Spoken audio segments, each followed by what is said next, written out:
За энэ 7 өдрийн улс төр иргэний зориг ногоо намын хуваагдлаар эхэллээ. Чи бол хурц юм шиг мэдрэмж өгöd байна л да. итгэл сулраад байгаа. Чиглэл өгчөд байж гин. Дүгнэл гарахаа хэдүүлээ ярилцдаг. Иргэний зориг ногоо намын хэсэг бүлэг гишүүд нь Навотелд онц их хурал зарлаад тэгээ намынхаа даргыг хөөсөн ийм тогтоол гаргаад тэгээд араас нь намын даргын сонгуул явуулаад одоо улсын хурлын гишүүн иргэний зориг ногоо намын жигсаалтаар улсын хурлын гишүүн болсон Батболд өөрийгөө намын дарга болголоо. Тэгээ ингээд улсын дээдчүүх рүү хүсэлтээ явуулсан байна. Нэгдүгээрт Батболдыг намын даргаар баталж өгөөч, хоёрдугаарт Батбаатарыг одоогийн дарга Батбаатарыг намаас хөөж өгөөч гэж. Тэгсэн үүний араас Батбаатар хэвлэлийн хурал хийсэн. Багал орчин уур амьсгалын өөрчлөлтийн сайд иргэний зориг ногоо намын дарга дээдчүүхт бүртгэлтэй. Тэгээ ингээд хийхдээ энэ угаасаа дөрмийн бус юм хурал болсон. Тэгээд дөрмийн бус хурлын шийдвэрийг дээч хүлээж авахгүй гэдэгт 100% итгэлтэй. Тийм учраас би одоо ш өөрөө намын дарга хэвээрээ. Тэгээд урдны одоо хэд хэдэн намууд тохиолж исэн юм дотроос нь хаглан ботрох те ийм үйл ажиллагаа манай нам дээр явж байна гэж. Энэ нөгөө Ардс нам хийлээд байгаа. Ардс намыг та бүхэн мэдж байгаа те хэдхэн жилийн өмнө хэдэн жишээ хараа суудсан. Тэгээд тамга тэмдэгэ өгдөгөө те. Тэгээ чөхөн бүртгэдэггүй. Тэгээ зүйлдээ бүр 2 тамгатаа болцсон. Тэр явж исэн те. Тэгээ үүнийг нь одоогийн улсын хурлын гишүүн Гантөмөр гэж хүн дарга болоод бүгдийг нь багцлаад одоо өдий дайта явах нэхлийг нь тавьж исэн. Тэгээ энэ Батбаатар тэрийг хилээд ах шүүг нь Ардс намын жишээ хилээд ах шүүг. Тэгээ манай намайг ингээд энэ учир нь юу вэ гэхээр одоо ерөнхийлөгчийн сонгуульд намаасаа цаад хүмүүсийн хэлсэн зарим нэг хүмүүсийг нэр дэвшүүлэхгүй байгаа болохоор иймэрхүү зүйл явуулаад улс төрийн акц явуулаад байна гэж яриад байгаа. Тэгээ одоо яриагийн сонсъё. 2027 оны сонгуул иргэний зориг ногоо нам улс төрийн бусад хүчин улс төр бизнесийн бүлэглэлийн захиалж байгаа хүнийг намынхаа нэр дээрээс ерөнхийлөгчд нэр дэвшүүлэхгүй гэдгийг албан ёсоор мэдэгдэж байна. Энэ зүйлийг хэлж эхэлснээс хойш иргэний зориг ногоо нам дотор энэ асуудлууд явж эхэлсэн. Иргэний зориг ногоо намыг бусдын хүүхэлтэйгээр орлуулж төрийн сонгуульд оролцуулах энэ улс төрийн ашиг сонирхол байгаа. Тэгээ яг тэгж хэлж байгааз энэ зарим нэг хүмүүсийн одоо нэрлсэн тэр нэрийг одоо ерөнхийлөгчийн сонгуульд нэр дэвшүүлэхгүй байгаа гэдгээ одоо мэдэгдсэн учраас манай нам дээр ийм ажиллагаа явуулж байна гэж. Тэгээ улс төрийн өрөөнийхэн бас яриа л байна л да. Монгол ардын нам яг нөгөө Ардс нам дээр хийдэг арга иргэний зориг ногоо нам дээр хийж байна гэж. Тэгээ иргэний зориг ногоо нам одоо яг улс төрд судалтай тэгээд ерөнхийлөгчнэр дэвших хэрэгтэй. Гэхдээ тийм power-ыг бодвол мэдээж арчсан нам энэ шиг тийм power-тай хүн биш. Power-тай одоо нам биш. Тэгээд яг ерөнхийлөгчийн сонгуульд иргэний зориг ногоо намыг дотроос нь ботлох ийм одоо эрх ашиг Монгол ардын намд байна гэж үзвэл хэрвээ тэгж магадгүй. Нөгөө талаараа үнэхээр намын одоо дотоод асуудал нь өөрсдөө учир олохгүй байж магадгүй бах. Ямар тааш ингээд 2 намын даргатай холоотглоо. Тэгээд энэ хуваагдал нь хэр цаашаа үргэлжлэх юм байгаа. Эрх баригч нам үнэхээр иргэний зориг ногоо намаар тоглоод байгаа бол нэлээд удаа үргэлжлэнэ. Аль нь дөрмийнч батлахгүй тэгээд нөгөө намын даргынч батлахгүй. Тэгээ яагаад Батбаатарыг ер нь ингээд намаасаа хөөгөөд те ингээд шинэ намын даргатай болоод байгаа юм бэ гэдэг нэг асуулт гарч ирж байгаа. Тэгээ энэ дээр ингэсэн юм байна. Одоо улс төрийн намууд чинь сая 1 сарын 1-ээс шинжилсэн дүрмээр явах хэвээр. Тэгээд иргэний зориг ногоо намд шинжилсэн дүрмөө өгсөн чинь хит одоо нэг хүний хамааралтай ийм нам болох үндслэн тавигдахаар дүрм байна гэсэн ийм асуудлаар түтгэлзээд 4 удаа түтгэлцсэн гэдээ яриад байгаа. Тэгээ нөгөө Батболдын талд байгаараа хэсгэн шүү. Тэгж яриад байгаа. Тэгээ тийм учраас нэгдүгürt энэ нам дүрмээ батлуулж чадахгүй бол нам өөрөө сүлдээ оршин тогтнохоо болно. Тийм учраас бид нэр одоо ингээд намаа өөрсдөө ингээд цаашаага авч явах хэрэгтэй байна гэж яриад байгаа. За хоёрдугаарт энэ Батбаатарын энэ улс төрийн намын одоо төрөөс олгодог энэ санхүүжилтийг тодорхойгүй байдлаар зарцуулсан. Тийм учраас ер нь одоо ингээ намаас хөөх шийдвэр гарч ийна гэж яриад байгаа. Тэгэнгუთ нөгөө талаас Батбаатарын тал нь юу гэдэг нэ гэхээр дээжүүх одоо манай намын дүрмийг шинжсэн дүрмийг бүртгэхгүй байгаа шалтгаан нь ерөөсөө л юм. Манай наманд одоо үндэсний хороо гэж үүдэг. Тэгээ ингээ Монгол Ардын намд баг хурал ардчлалын үндэсний бодлогын хороо гэж үүдэг шүү дээ. Яг үнэтэй ижилхэн үндэсний хороо гэж үүдэг. Энэ үндэсний хорооны гишүүн орж гарч байгаа ч юм уу энэ гишүүнийг одоо чөлөөлөх тохиолдолд үндэсний хороо нь өөрсдөө хуралдаа шийддэг. Ийм байдлаар дүрмийг оруулсан юм байна. Тэгээ эн чинь ингээд их хурлаар намын их хурлаар шийдэх ёстой юм байтал та нар ингээд үндэсний хороо ингээд хуралдаад хийж байгаа нь хуульд нийцэхгүй байна гэсэн нэгдүгürt. Хоёрдугаарт нь болохоор бас л мөн ингээд нөгөө үндэсний зөвлөлийн хорооны гишүүнийг үндэсний зөвлөлийн хороо нь өөрсдөө сонгоод өөрсдөө чөлөөлдөг байдлаар дүрмдээ оруулаад ирсэн. Тэгээ энэ нь мөн нийцэхгүй байна. Намын их хурлаар шийдэх ёстой гэдэг ийм зүйл ярьсан юм байна. Тэгээд бас нэг заалт дээр төтгөлзүүлсэн. Тэгээ үүнийгээ одоо 60 оны дотор шинжилж авчирч чадахгүй бол тэгээд намны чинь үндснээр бүртгэхгүй, ашин дүрмийг бүртгэхгүй гэсэн ийм зүйл гарсан юм байна. Тэгээд 2 сарын хугацаа өгсөн юм. 5 сар хүртэл хугацаа байгаа юм байна. Энэ хугацаанд намынхаа дотоод асуудлыг шийдээд намынхаа үндсэн дүрмийг бүртгүүлэхгүй бол иргэний зориг нөгөө нам гэж нам дүрмгүй бол дээж бүртгүүлгүй Монгол улс бүртгүүлгүй юм дүрмгүй бол тэгээ нам нь өөрөө сүлдээ байхгүй болно гэж ийм байдалд орчод байна. За ингээд энэ хэрүүл ингээ явж байгаа хаагур ерөнхийлөгч нөгөө нэг улсын хурлын гишүүнийг эргүүлэн татах тухай хуулийн төслөө өргөн барьлаа. За ингээ энэ хуулийн төслийг өргөн барьж байгаа шалтгааны одоо ерөнхийлөгчийн хэвлэлийн албаны дарга ингэж ярьж байна. Хариуцлагын тогтолцоо тодорхойгүй гэж ярьж байна. Тэгээ одоо яриаг сонсъё. Улсын хурлын тухайн гишүүний эрх зүйн тодорхой болгож өгч байгаа гэсэн үг. Хариуцлагын тогтолцоо тодорхойгүй байгаа гэсэн. Өнгөрсөн одоо 34 жилийн хугацаанд парламентын засаглалын хугацаанд хариуцлага тооцох үндсэн хуулинд нь 44 жилийн өмнө тусгасан хэрнээ өнөөдрийг хүртэл улсын хурлын гишүүний бүрэн эрхийг нь дуусгар болох буюу эргүүлэн татах тэр одоо процедурыг нь тодорхой болгож өгөөгүйгээс өнөөдрийг үл ойлголцол ард нийтийн одоо иргэд сонгогчдын парламентын засаглалтаа итгэл сулраад байгаа. Тэгээ эн чинь уг нь юм багхгүй юу? Монгол улсын их хурлын тухай хууль дээр хариуцлагын тогтолцоог нь уг нь тодорхой заагаад өгсөн багхгүй юу? Хариуцлагын тогтолцоог ингээд парламент өдий олон жил оршин тогтнож явахгүй шүү дээ. Яг хөө зүгээр хариуцлагын тогтолцоо нь өөрөө сул байхгүй юу?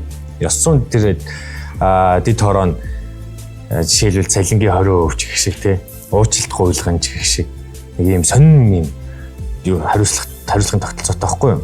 Тэгээд за хэрвээ вэ шүү дээ те ерөнхийлөгчд одоо ингээд энэ хуулийн дээр эргүүлэн татах одоо гишүүний бүрийн эрхийг хугацаанаас өмнө дуусгах болох гэдэг. Одоо эн чинь бүр Монгол улсын их хурлын тухай хууль дээр ингээд сэтгүүр зүйлгээд дотроо ингээд 4 заалттай юм байгаа. 1-ийн 4, 1-ийн 3 гэдэг бүр ингээд маш олон заалттай юм уг нь хууль байгаад. Тэгээ энэ дээр ингээд өөрчлөлт хийсэн бохгүй.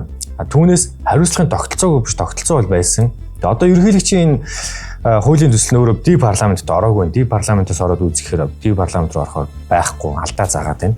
Тэгээ яг ингээд нэг наривчлсан заалтуудын харах хэрэгтэй байна. Тэгээд яг өөрийнх нь ингээд албан мэдэн дээр тавьсан одоо заалтууд нь болохоор гишүүн өргөсөн тангаргаасаа нэтсэн нөгөө нэг тангараг өргөдөг штэ гишүүн болоод тэр түүнээсээ нэтсэн. Тэгээд ёс зүйн зөрчлийг ноцтой зөрчлийг удаа дараа гаргасан. Тэгээ ингээд зөрчсөн тохиолдолд тэгээ гэмт хэрэг үйлдсэн болсон шүүхийн шийдвэрээр тогтоогдсон бол гишүүнийг эргүүлэн татах юм нөхцөл нь бүрднэ гэж. Тэгээ энэ процесс нь яаж явах юм бэ гэж тийм. За эхлээд одоогийн процесс нь яаж явдгийг би та бүхэнд хэлье. Одоогийн Монгол улсын их хурлын тухай хууль дээр шүү дээ тийм. Гишүүнийг ингээд эргүүлэн татах процесс нь ингэж явдаг юм. За үндсэн хуулийн цэц ингээд гишүүн тангаргаасаа няцаад Монгол улсын үндсэн хууль зөрчсөн байна гэж дүгнэлт гаргана. Эхлээд. Тэгээд энэ дүгнэлтийг нь улсын хурл хүлээн зөвшөөрсөн бол түүнийг одоо эргүүлэн татах асуудлыг улсын хурл өөрөө хилцээ шийдвэрлэнэ гэж байгаа. Одоогийн хуулийн дээр юм заяа. Тэнгууд ерөнхийлөгчийн орж ирсэн хуулийн дээр шүү дээ ингэж байгаа. За улсын хурлын ёс зүйн дэд хороо оролцоод тэгээ улсын хурлын нэгдсэн чуулганаар заавал гэж байгаа шүү. Заавал нээлттэй хилцэнэ гэж байгаа. Тэгэхээр ингээ ард түмэнд нээлттэй хилцэнэ. Тэгээ чинь бас ингээ нэг энэ хуулийнхаа энэ заалтанд амар нюанс өгöd байгаа байхгүй. Заавал нээлттэй хилцэнэ гэх утга. Гэлтэй хүмүүсийн юм орж ирээд. Тэнгуутлаа заавал нээлттэй хэлэлцээд тэгээ үндсэн хуулийн цэц шийдвэр гаргана гэж байгаа. Улсын хурл ингээд хэлэлцээд үндсэн хуулийн цэц эцсийн шийдвэр гаргана гэсэн үг байхгүй юу? Одоо тэр үнийг эргүүлэн татах юм уу, татахгүй юм уу гэдэг үндсэн хуулийн цэц. шийдвэр гаргаж. Тэгээ байр нь ингээд уруу байдлаар болсон байна. Одоогийн хуулийн дээр болохоор үндсэн хуулийн цэц ингээд дүгнэлт гаргаад араас нь улсын хурал хилцээ тэгээд улсын хурал шийдвэрээ гаргадаг байтал одоо ингээд байрыг солигдсон хамгийн эцсийн шийдвэр гаргадаг үндсэн хуулийн цэц болсон байна. Тэгээ үндсэн хуулийн цэцэд нэгдүгээрт яг одоогийн байдлаар итгэл алга байна гэд маш олон хүмүүс улс төр судлаач юу гэдэг ингээд хуулийнхаа яриад байгаа. Тэгээ өнгөрсөн Монгол Ардын намын хагарал дээр үндсэн хуулийн цэц хин хэний хүмүүс ямар хүний хамааралтай хүмүүс очсон бэ гэдэг нь тодорхой харагдсан. Тэгээ эрүүл ажиллаж байгаа үгүй юу гэдэг дээр эргэлзэж байгаа. Ер нь цаашдаа энэ хууль батлагдах юм бол эрүүл ажиллах үгүй ч гэсэн эргэлзээтэй. Яагаад гэвэл үндсэн хуулийн цэцийг гишүүний 3-ыг нь ерөнхийлөгч, 3-ыг нь улсын хурал, 3-ыг нь шүүхийн ерөнхий зөвлөлгээд ингээд 9 бүтдэг. Тэгээ шүүхийн ерөнхий зөвлөл чи өөрөө ерөнхийлөгчтэй маш хамааралтай. Ингээд ерөнхийлөгч баг ер нь хөдөлж хүнд 6-гийн томилчвал ингээд араас нь так гэдэг эргүүлэн татаад өөртөө таалагдахгүй байгаа хүмүүсээ татах юм магадaltaй. Нэг иймэрхүү нюанстай хууль орж байгаа. Энийг ингээд бас ингээд хоёр талд хуваагдсан байгаа. Зарим нэг нь эсэргүүцээ, зарим нэг нь дэмжээ те. Одоо ёс зүйн зөрчил гаргаж байгаа хүмүүст ер нь эргүүлэн татах ёстой гэдэг ч юм уу. Зарим нэг нь болохоор тэртээ тэргүүд 60, 70 за тэгээ 100 мянган хүний санал аваад тэр олон хүний итгэлийг хүлээгээд ороод ирсэн хүн бол бүрийн эрхээ эдлэх ёстой энэ хүмүүс те. Ийм багтаа. Гэхдээ ёс зүйн зөрчил гаргуул гэж хариуцлага тооцох ёстой гэдэг нь зөв. Ийм байдлаар хариуцлага тооцох уу гэдэг нь хэцүү. Энэ нөгөө хонголтой ижлэх юм болчвол яах юм те. Ерөнхийлөгч ингээд шууд таалагдахгүй байгаа гişүүдээ ингээд эргүүлэн татаад автомны нэр барьж эргүүлэн татаад тэгээд сүүлийн алхахын үндсэн хуулийн цэц зөхиод ингээд татаад байвал болохгүй энэ чинь ардсан парламентын одоо тэр зарчимд маш халтаагаар нөлөөлнө гэж. За ингээд хуулийн төслийн ямар ч зөвгөн байглаа. Энэ хуулийн төслийг засгийн газар яралтаагаар хилцүүлэх юм бол одоо эх 7 хоногт чуулга эхэлнэ. Нэгд өдөр эхэлнэ. Тэгээд ингээд бараг ороод ирэх үз. Тэгээд хэрвээ батлагдах юм бол батлагдсан цагаасаа энэ хууль хэрэгжиж эхэлнэ гэж. Тэгээд энэ хаврын улс төр халуухан болно гэдэг шиг энэ нөгөө эргүүлэн татах эрсний явж байгаа хүмүүсийг хуулийн дагуу аль бие усаар эргүүлэн татах юм хууль батлагдах гэж гэнэ үү гэдэг хардлага төрөд байгаа. Тэгээ мэдгүй хоёр талтай тийм ямар тач үндсэн хуулийн цэц гишүүнийг эргүүлэн татдаг байдал байж болохгүй гэдэг бодол миний талын байр суурь тийм байна. За ингээд ерөнхийлөгчийн хууль явлаа.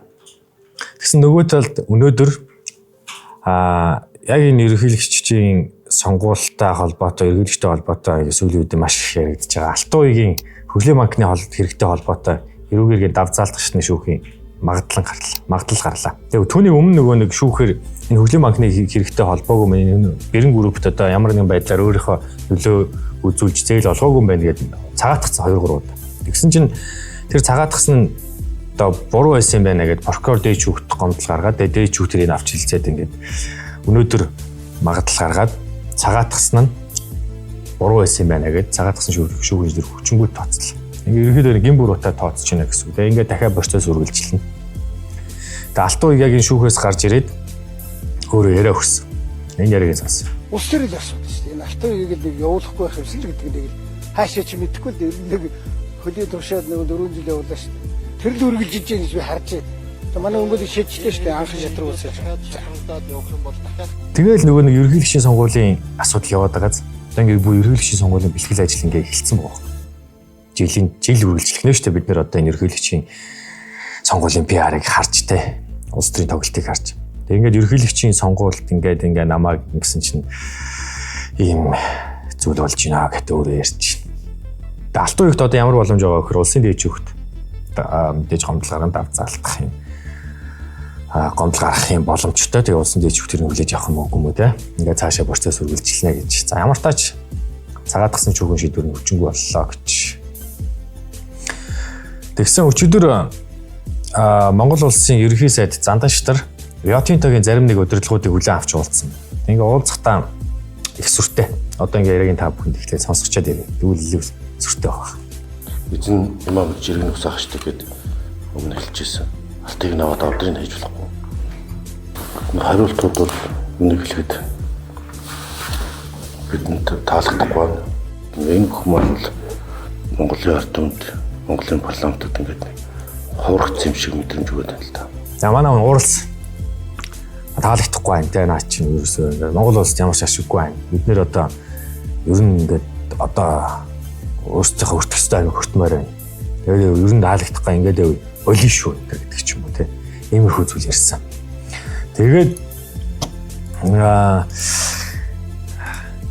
5 шаардлага тавилаа. Тэр 5 шаардлага нь ямар бэ гэхээр оюутлогоо төслөөс Монгол улсад ногдох өгөөжийг 60-аас дээш хувьд хүргэх гэж байна. Тэгээд араас нь заалтуудны доо араас нь шаардлагуудны доо. Тэгээд хувь нийлүүлэгчийн зээлийн хүүг эрс бууруулах гэж. Одоо бид нар энэ хүүндээ алуулаад байгаа шүү дээ. Тэгээд энийг эрс бууруулах гэж. Бүр эрс бууруулах гэж байгаа шүү. Нилээд бууруулах гэж. За араас нь менежментийн төлбөрийг бууруулах. Одоо бид нар энэ менежментийн төлбөрт Rio Tinto-д оюутлогын компани маш их мөнгө төлж байгаа. За 2030 оноос оюутлогын компани менежментийн хувьд биедан ажиллах гэж. Одоо энэ нэг Rio Tinto-д мөнгө төлөхгүйгээр 30 оноос эхлээд өөрсдөө ингээд менежментээ биедан ажлын нөхцөлийг бүрдүүлэх гэж. Тэгээ дөрөвдүгээрт Монгол улс 2026 онд багтаад ногдол ашиг хуваарлах гэж. Энэ чинь нэг юм хоёр одоо зөвхөн ингээд бизнесийн зарчмаар хариул манайх чи ингээд засгийн газар Rio Tinto гэдэг компанитай нийлээд ингээд гадны 15 газраас ингээд зээл аваад банкудаас зээл аваад тэгээд ингээд бизнес босгоод явж байгаа байхгүй. Тэнгуут эн чинь бодонгууд бид нэр ингээд зээлээ төлж дуусгачаад тэгээд араас нь өөрсдөө ашигаа өртөж эхлэндээ те ингээд зээлээ төлчөөд тэнгуут л одоо ингээд зээлээ төлж чадахгүй зээл нь ингээд чадахгүй ч байгаа зээл нь ингээд маш удаашралтай байгаа. Бид нэр бараг 20-30 жилийн дараа ногдол ашиг авах юм боломжтой байна. Тэнгуут энийг бид нэр шууд одоо хүртье гэж байгаа юм. Ерхийсэд бид нар одоо ногдол шиг авмаар байна. Энийг одоо шийдэж өгөх гэдэг тэгж байгаа юм. Тэгээ ингээ онтротой холбоотой маа асуудал ирсэн. Онтротой холбоотой асуудал дээр бид нар Монгол улсаа үндсүүлгээ 6-гийн 2-ыг баримтлаа шүү гэдэг зарчим дээр байгаагаа илэрхийлсэн. 6-гийн 2-т юу байдаг вэ гэхээр Монгол улсын одоо байгалийн баялагын өгөөж нийт ард түмний мэдлэлт нийт ард түмэнд ашиг хүртэх гэсэн иймэрхүү зарчимтай байдаг. Энэ заалт нь. Одоо яг үүсгэн санахгүй. Гэхдээ нэг иймэрхүү байдаг. Тэгээ ингээд ийм 5 шаардлагыг тавьжээ. Одоо энэ 5 шаардлагын онтрыг чинь Rio Tinto-гийн удирдлагууд эргэж очиж хоорондоо хэлэлцээ тэгээд хариу өгөх бах. Тэгээ энэ цаашаа яах юм шийдэгдэх бах. Тэгээ хэрвээ энэ шаардлагыг хүлээн зөвшөөрөх юм бол бид нэр оюутлогоос 2026 онд ногдол ашиг авах нь байна. Тэгээ ямар ч сан менежментийн төлбөрөнд буурах юм байна. Яг манай талд бол нэлээд ашигтай. Тэгээ энэ 26 онд багтаад ногдол ашигаа ингээд авчих юм бол энэ 27 оны ерөнхийлөгчийн сонгуульд нь зандан шитрийн маш том пиар болох байхгүй юу. Тэрийг бодож ш магадгүй шүү. За нэг иймэрхүү. Тэгсэн нэг ийм зүйл ярихгүй бол болохгүй нэ. Ингээд сүүлийн үед өчтөр өнөөдөр хоёр ингээд сошиал орчинд насан туршийн хүүхдүүд нэг нэгээ ингээд хэрцгийгээр дарамтлж зодж хүчрхийлж байгаа юм бичлэг тавигдлаа. Тэгээ энэтэй холбоотой ингээд яг өмнө байсан бичлэгүүд ингээд маш ихээр гарч тавигдлаа. Тэгээ ингээд 130 дугаар сургуулийн хүүхдүүд байсан юм байна. Тэгээ 21 дугаар сургуулийн хүүхдүүд байсан юм. Тэгээ бас нэг ямар номд чиглээд энэ хувийн сургуулийн хүүхдүүд байсан юм. Тэгээ цагдаагийн байгууллага ингээд 8 хүүхдийг холбогдуулаад шалгаж байгаа юм энэ гэмтэрхтэй холбоотой.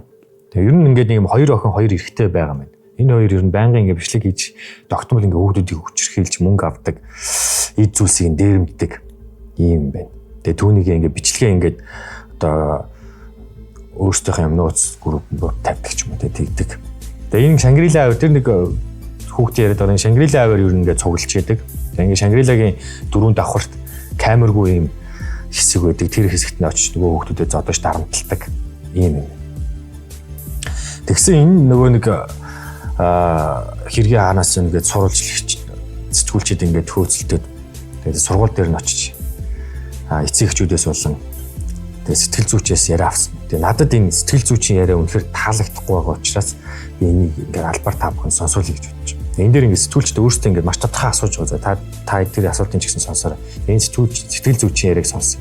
Гэр нь үе иргэнгийн дээр хэлж юунаас мэдсэн ямар ч юм. За одоо бол яагаад сошиал орчин гэр нэгээс тавьдаг болсон. за мэдээж нөгөө нэг цагдаагийн газруудаар ингээд ажиллаж байгаа юм чинь ажиллаж байгааснаа дараа дүнэлтийн газрын дараа биднээс ярилцлага юм байна.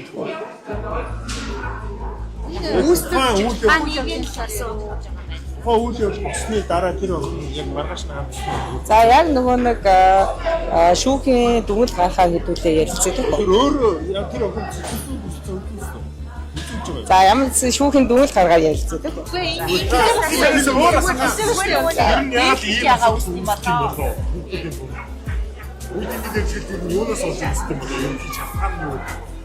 За өдөөдөө яг хүүхдүүдэд эхлээд шалгадээ дараа нь тэгээд дараа нь би ярилцлаа гэдэг. Ямар арга хэмжээ авч байна шүү дээ. Сургууль яаж ажиллах вэ?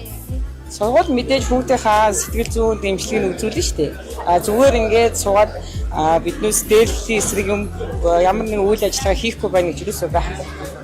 Тэгээ энэ сэтгэл зүйч өөрөө ингээд ажиллаа мэдэхгүй байгаа, асуудлаа мэдэхгүй байгаа нэндээс ингээд яг тодорхой харагдаж байгаа байхгүй. Та ингээд хүчрхийлд өртсөн хүүхдүүдэд хэрхэн сэтгэл зүйн зөвлөгөө өгдөг вэ? Танаас ер нь дийлэгт ямар байдлаар зөвлөгөө авч ийн энийг яаж урьдчилан сэргийлэх юм ингээд сэтгүүлчт ингээд маш тодорхой асуугаад байгаа чинь одоо шалгаж байгаа шалгасныхын дараа хариулъя гэдэг байгаа байхгүй. Энэ хүн улс төрч биш тэ ямар нэгэн гэмт хэрэг хийсэн хүн биш байхгүй. Зүгээр л ажиллаа хийх ингээд хэлэхэд сэтгүүлчт тайлбарлаа гэхэд болж байгаа асуудал дээр ингээд ингэж яриа өгсөн байна гэж.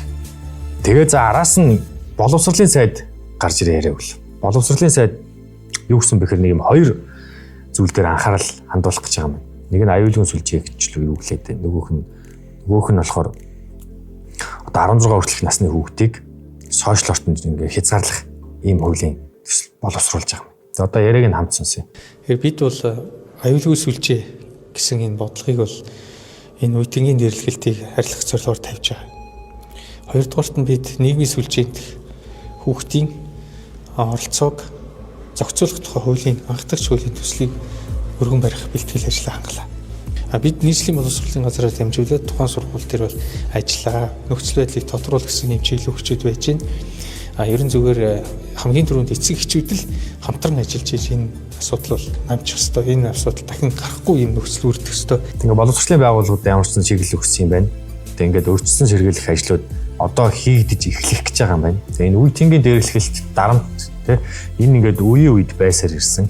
Тэгээ одоо ямар ч зэн ингээд нэг юм сэвэдэд явгууд энэ дээр ажиллаж эхэлж байгаа юм байна. Ямар ч хуулийн төслийг бол боловсруулж байгаа юм. Тэгэхээр ингээд хэрвээ хуулийн төсөл батлагдсан бол Монгол улс 16 нас хүртэлх хүүхдүүд сошиал орчныг хэрэглэхийг хязгаарлах юм. Тэгээ ингээд цаашаа аюулгүй сүлжээ ингээд сургуулийн ойр орчин явагдах юм байна. Тэгээ хамгийн гол зүйл нь ерөөсөө ингээд дурд энд эцэг эхчүүд хүүхдүүдтэйгээ маш сайн харилцах хэрэгтэй байна. Таны хүүхэд магадгүй далд хүчрхийлэлд өртөөд явж иж магадгүй. Түүнийг нуугаад хэлэхгүй гэж магадгүй. Эсвэл таны хүүхэд хүчрхийлээд явж иж магадгүй. Түүнийг хэлэхгүй гэж магадгүй. Түүн мэддэхгүй гэж магадгүй. Тэгэхээр хүүхдүүдтэйгээ маш сайн харилцах хэрэгтэй. Таны хүүхэд хүчрхийлэгч байж магадгүй. Хүүхдээ маш сайн сонсох хэрэгтэй. Хүүхдээ анхаарах хэрэгтэй. Хүүхдээ сонсохгүй, анхаарахгүй бол хүүхэд чинь танаас улам алсраад тэгээ өөртөө тохиолж байгаа зүйлээ хэлхээ болно. Сүулдэ нуудаг болно. Хилээд ч хэрэггүй гэж боддог болно. Тэгээ ингээд сэтгэл зүй маш их дарамт, стресс юу гэдэг асуудалтай болж эхэлнэ. Тийм учраас хүүхдийн хүмүүжил дэж хамгийн нэгдүгээр гэр орноос шалтгаалдаг, эцэг эхчүүдээс шалтгаалдаг. Эцэг эхчүүд өөрсдөө хүүхдүүдтэйгээ маш сайн харилцаарай. Тэгээд ийм үе тэнгийн дээрлэхэлтийг цаашид үүсэхгүй байх тал дээр тал талын байгууллагууд нь анхаарч ажилласаа гэж хүсэж байна. За ингээ анхаарал хандуулсанд баярлалаа. Дараачийн улс төрд юу болоод байна вэ? Контентороо эргээд уулзъя.